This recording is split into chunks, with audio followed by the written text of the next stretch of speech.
towel off and upset the glasses. That would be misfortunate. Yes. Unfortunate. It would be a bad idea. Just fortunate. Yes. So. Hey there. I'm author Sarah A. Chrisman. And I'm Gabriel Chrisman. And today we're talking about Thomas Stevens' book, Around the World on a Bicycle. As you might imagine, this one is one of my favorites. Yes, yes. The reason we're talking about it this particular week is because we had an encounter with a world-circling cyclist of our very own. That was really fun. That yeah. was really fun. Do you want to tell the story or should I? You can tell the story. Okay, well it all started. So, about a year ago I finally got my driver's license. At the age of over 40. I finally got a driver's license. And so I was taking my friend who is from Brazil and doesn't have an American license back to her home in the city where her husband works with Gabriel. Mm-hmm. So I was taking her back home from a visit. She'd been visiting with me. And I was going to pick up Gabriel at the end of his workday and we'd go back together. On the way to the college where Gabriel works, Lou and I saw a touring cyclist on the side of the road, which we live out in the sticks. There is nothing here. There is nothing here but cornfields and beef cattle pastures. That's it. And so it's very rare to see a touring cyclist. And so I pointed out this cyclist to Lou, and we're both like, that's interesting. We never see touring cyclists here. And just after we'd seen him, the radio came on with all the severe thunderstorm warnings, which is basically at that point the entire state of Iowa. They were just naming town after town after town. And right. Lou and I shook our heads and said, that cyclist is not going to have a good night tonight. Because I know the terrain around here, and there's nowhere to pitch a tent, really. As I said, it's cornfields. It's all going to be exposed. Well, the cornfields, the corn is all the way up to the fence. And the cattle pastures, not only do they have electric fences around them, but you're just as likely to wake up to an angry bull as to anything else. But this time of year, there's not even any corn in the cornfields to break the wind. So. No, but you might be sleeping on a place where someone just planted his corn and it hasn't come up yet. And he's not going to be very happy about that. Right. So I knew there was really nowhere to camp, really. And even if he did find a place to camp, we were going to have thunderstorms all night. So that didn't seem very comfortable. So when I picked up Gabriel at work, I was telling him about having seen this touring cyclist. And I said, if we cross paths with him again, if we see him again on our way home, why don't we offer that guy shelter for the night? It's the decent thing to do. And so we did. We stopped, we saw him, and introduced ourselves. And this was a gentleman, don't knock over my glass. This was a gentleman from Turkey who was literally riding around the world, just like Thomas Stevens did, on his bicycle. And he was trying to make a world record, which was really fun. So he spent the night in our library room, and we had dinner with him and breakfast the next morning, and got to hear about all his adventures, and it was really fun. Yeah, definitely. And it was especially really fun hearing about his adventures in America, and how many people had kicked him off of their property. Right.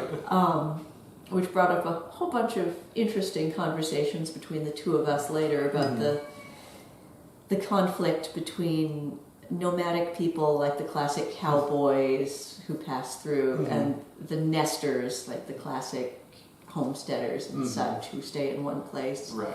But back to Thomas Stevens. Yes, of course. So we asked Gherkin if he was familiar with this book, and of course he was. Thomas Stevens was the first man to ride around the world on a bicycle in 1884. And of course, he wrote a complete story of this in 2 volumes. This one puts the 2 volumes together. And it was also written and published as newspaper articles and magazine articles as he went as well. So he was especially the first one, not just the first to ride around the world, but the first to then sort of set the standard for how bicycle touring would go.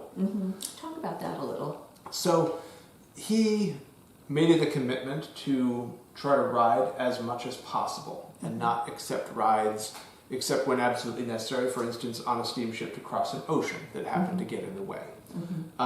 He did have to break that commitment at least once, which was that they would not let him ride through Afghanistan.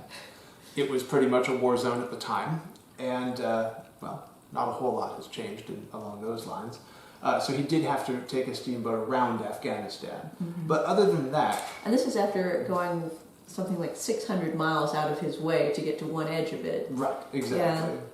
Yeah. And so he set that sort of standard that, any touring cyclist worth their salt is going to try to ride every mile of the distance wherever possible. He also set the standard of doing a combination of camping whenever possible, but also accepting chances to stay in people's homes, when it was offered. And he tried to, eat the food of the places he was traveling through and learn about the world as he went, not just sort of, race across it like he was just trying to set a record. Now, of course, no offense to Gierke there, who is trying to set a record, but Thomas Stevens was not. Which is undeniably cool, you have to admit. It is undeniably cool. Yeah. But Thomas Stevens was not trying to really set any time records. He was trying to be the first to go around the world. That's a big enough thing in itself. Yeah. But as such, he really wanted to learn about the places he was traveling through. He wanted to understand the world better by cycling it. And that is something that even, every modern touring cyclist can understand.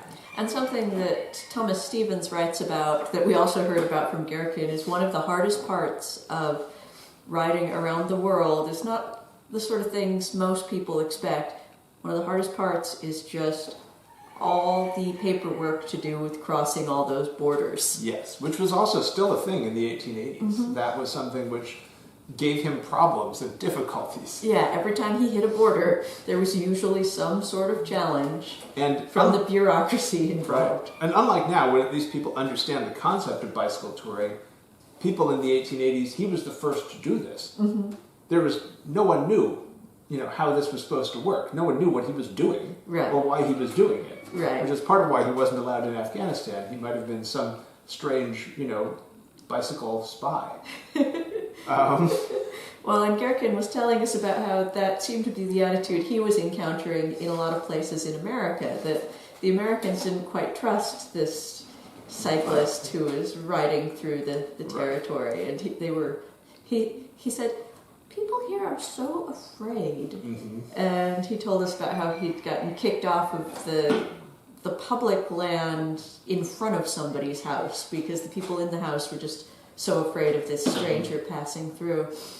And Thomas Stevens encountered the same thing. Absolutely, yeah, he definitely did. He encountered, and as I'm sure modern touring cyclists do, you encounter such a huge range of different people, different situations. I did notice, though, after Gherkin was here and gone, I revisited the part in Thomas Stevens where Thomas Stevens writes about going through Iowa. And when he hit Iowa, after all these places where people had been afraid of him or not wanting him to enter, he hits Iowa, and two homesteaders are fighting over who gets to host him. Right. And so... Which is classic. I thought that was wonderful, that, that's something else that hasn't changed much. You hit Iowa and you're welcome. Yes, it's hospitable. We're hospitable here, right? We're hospitable here, yes. So that was really fun. Yes. And, Thomas Stevens, of course, deals with sponsorship. This is not the sort of thing that people can do usually unless they're independently wealthy, and usually if they're independently wealthy, they don't choose to do something that's difficult. Right. And so, of course, he needed help doing this, and Thomas Stevens ended up getting help from the Columbia Bicycle Company after he crossed America. And sort of proved his bona fides and proved that he, in fact, could write interesting articles about this. Yeah, and Gherkin told us about how he had to start out. He used up his savings getting the first part of his around the world journey. And then got sponsors. And then he got sponsors. So really not a lot has changed in that either. Right. Once he'd proven that he could do this by using up his life savings to get started, then he started getting sponsorships. Yeah. So, Thomas Stevens went through very much the same sort of thing. And so it was really fun to meet a modern counterpart to a writer that we knew enjoyed and admired. Mm-hmm. Thomas Stevens was a writer and a writer. Absolutely, yes. Yeah, and so it was fun to meet the modern version of him. I'll put Gerken's website down in the text under the video if anyone wants to visit that and see all the places he's been. Pretty incredible. Yeah. But yeah, it's a lot of fun. Yeah, and I really recommend this one. Again, whether you're a cyclist or not, this is an incredible piece of Victorian history, and getting to see sort of the world as it was at the time at the ground level and at the pace of a bicycle. And this is a true story, unlike Around the World in 80 Days. Right. So if you were ever interested in that one as sort of a window on the Victorian world, try this one instead. And this is a high wheel bicycle. This is not a Yes. safety bicycle. This is a high wheel bicycle. Correct. Because he was that early. Yes. So. And that's an even harder thing to ride around the world.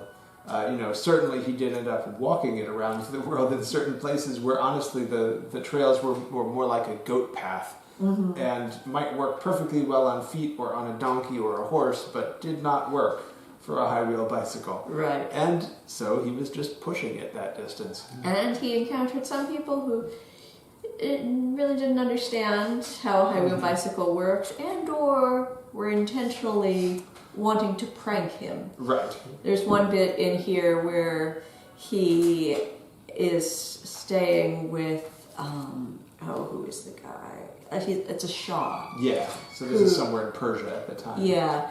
Who tells him to ride across a field so everyone can watch him ride. And he says, well, I haven't been across that field before. If there's any sort of ditch or anything, it could be dangerous. And Shaw tells him, no, it's fine. It's fine. Just go straight over there. You'll be fine. And of course there's a ditch. Yes. And he just takes a header. And Right. Yeah.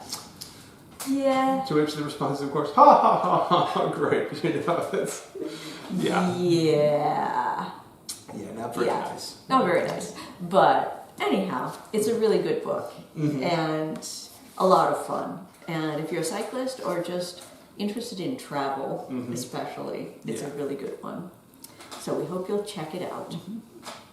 And we hope you enjoyed this video today. Thank you for watching. Go ahead and give it a nice thumbs up. And please remember to tell your friends about my books. Happy reading. Keep away from the fellow who owns an automobile. He'll take you far in his motor car to drive far from your pa and ma if it's for